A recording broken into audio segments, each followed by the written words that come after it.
I've heard that life is what you make it. I say make room to grow. I'm your host, LaWanda Dockery, and this is the Make Room to Grow podcast. It all started with a dream about growing food, and who would ever imagine that growing food would lead to me learning about personal growth and development? Well, it did, and I want to bring you along for this beautiful ride. Thank you so much for joining me. Hello, Grow Nation. How are you guys? I hope this finds you well. It is a beautiful, I'll say pre-fall morning. Oh my goodness, the sun is coming up and it's just beautiful. I love this season. I don't know about you, but it's beautiful to me. Well, y'all know I would not be on here if I did not have a story to tell. So I have so many stories from this season that I will be sharing over the coming weeks.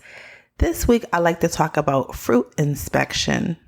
Fruit inspection. I can't speak for everyone, but I know nothing about being a fruit inspector.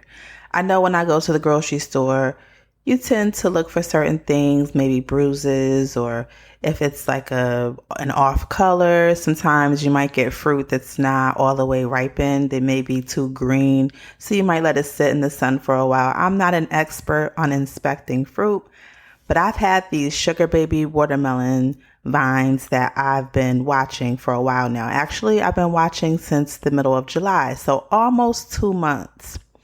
And this past weekend, I decided I was going to pull this sugar baby watermelon. Now, I'm growing this in a 5-gallon fabric pot. I have one sugar baby watermelon vine and one cantaloupe vine in that particular grow bag. I put a tomato cage upside down so that I could weave the leaves up and grow it vertically. I also have another container, another 5-gallon grow bag where I have other sugar babies growing, but they're growing off the side of my back porch. Another story for another time. But I was convinced that this sugar baby was ready. The problem with it is that earlier in the season, it started to get some type of disease on the leaves. And so first it was powdery mildew, it looked like, and you'll notice when you're growing squash, cucumber, those types of plants, it'll start to look like someone sprinkled powder on it. That's powdery mildew. It's a fungus. People say, or research says, that it comes from not having enough airflow. So I figured I'd chop away at the bottom leaves or the leaves that had the powdery mildew on it so I could get rid of it and just promote airflow around the plant. And so I thought that I resolved it. I even took it a step further and did an apple cider vinegar solution. I diluted it with a bunch of water, and then I just took it and wiped down the leaves and the vines with it where I saw that there was powdery mildew in the hopes that it would prevent or deter more powdery mildew. So the season went on. Fast forward to last weekend when I decided to pull this sugar baby. I pull it, I get it inside, and of course I had to do a reel because I'm going to finally taste my watermelon, right? My very first one that I've ever grown. I'm going to use full on Ebonics for this. I cuts into that watermelon, sliced me off a little sliver of the center of the heart. Y'all know back in the day, like, you took the heart out the watermelon. I went to go taste that thing, and oh my goodness, I dropped the knife right away. At first, it had a little pop of sweet to it, but then I got another taste, and I don't know what that was. It was disgusting. I had to spit it out, and I was just so discouraged. Now, I salvaged what I could, and I am using the seeds. I'm letting the seeds dry out, and I'll try it again. I'm not convinced that I should be using those seeds because the fruit was not exemplary, and I don't know that I want to produce more of that, but I'm thinking it's more of the conditions in which the fruit was growing versus the actual fruit itself. I'm not an expert. Y'all know I'm just learning this. I'm still a newbie, and as I learn, I'll share with you. But this got me to thinking, just life application wise. I thought of the scripture, Mark 11:12 through 25. I won't read the whole thing, but it says, now the next day, when they had come out from Bethany, he was hungry, he meaning Jesus. And seeing from afar a fig tree having leaves, He went to see if perhaps he would find something on it. When he came to it, he found nothing but leaves, for it was not the season for figs. In response, Jesus said to it, "Let no one eat fruit from you ever again." And his disciples heard it. That's 12 through 14. Let's skip down to 20. Now in the morning, as they passed by, they saw the fig tree dried up from the roots. And Peter, remembering, said to him, "Rabbi, look, the fig tree which you cursed has withered away." So Jesus answered and said to them, "Have faith in God, for assuredly I say to you, whoever says to this mountain, 'Be removed and cast into the sea,' and does not doubt in his heart, but believes that those things he says will be done, he will have whatever he says. Therefore, I say to you, whatever things you ask when you pray, believe that you receive them and you will have them." I had to read that whole thing because it's good to me. I'll keep this simple. I just see from the scripture that Jesus likes fruit. He likes fruit so much so that he was expecting fruit even in the off season.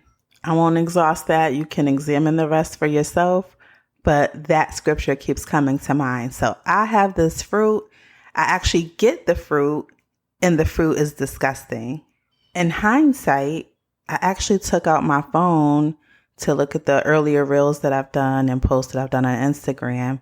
And sidebar, I have an Instagram page called the MRTG Podcast. So check it out and you can see the pictures and accompanying posts. But as I flipped back, I saw that there were many more leaves on the vine. Earlier on in the season, by the time we got to me pulling the watermelon, there were I don't think there was one leaf on the vine. Sometimes you can't see the forest for the trees. Because I'm so busy looking at this watermelon every single day, I couldn't see the obvious. The vines were all but almost dried up.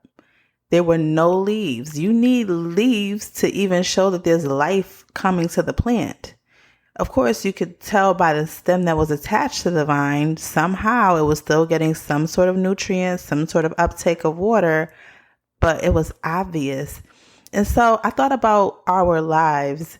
What does it look like when we're suffering from this? We could have an area of our life where there are lots of leaves and no fruit. We can have areas of our lives where those vines have withered away and dried up and there's nothing there.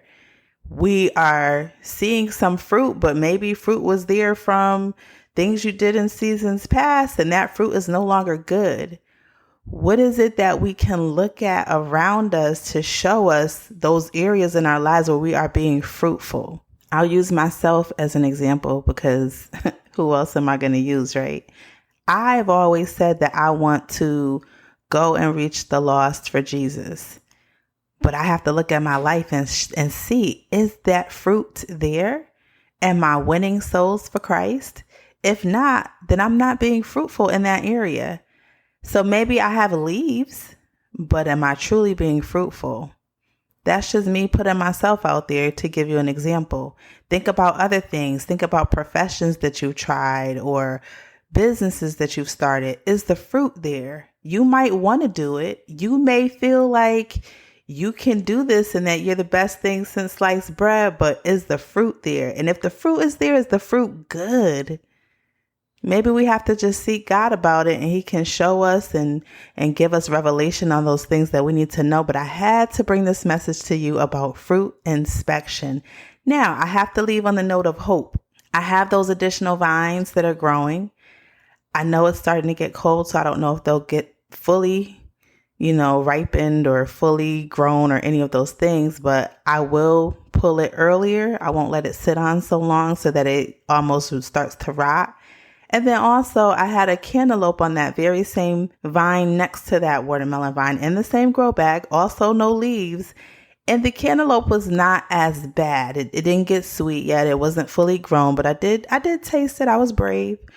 And it was better than the watermelon. So I have hope, guys. My main point is if our God likes fruit, I want us to walk around as fruitful people. All right, guys, until next time, I want you to be intentional about those areas in your life where you are going to make room to grow.